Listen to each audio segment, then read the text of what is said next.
Find anything good? Yeah. I'll come show you in a minute. I just got a little bit of exposure right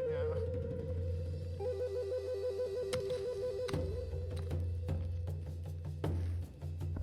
We just got back from the mine. I was out there for about 3 hours. I'll show you what we found.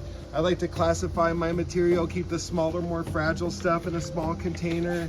I keep my large specimens in a big one. Look at that. These are right on the surface. We got tons of great stuff. Let's go inside, clean them up, cut them up, make some jewelry at Southern Nevada Gem and Mineral Society.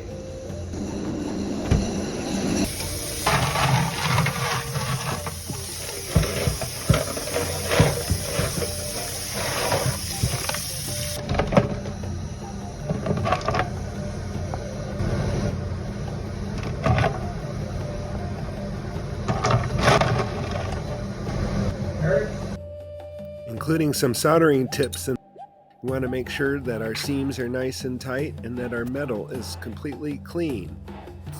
The heater flux removes oxides from the metal, improves the solder's ability to flow, and also transfers heat to the joint.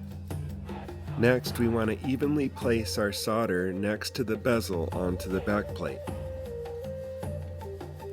When working large pieces, I heat from the reverse first. In soldering, we don't heat the solder directly. We bring all the metal up to the melting point of the solder. That'll give us the strongest seam. Heating from the outside will draw the solder from the inside under the bezel, creating a complete seam. Notice the solder flowing on the left side.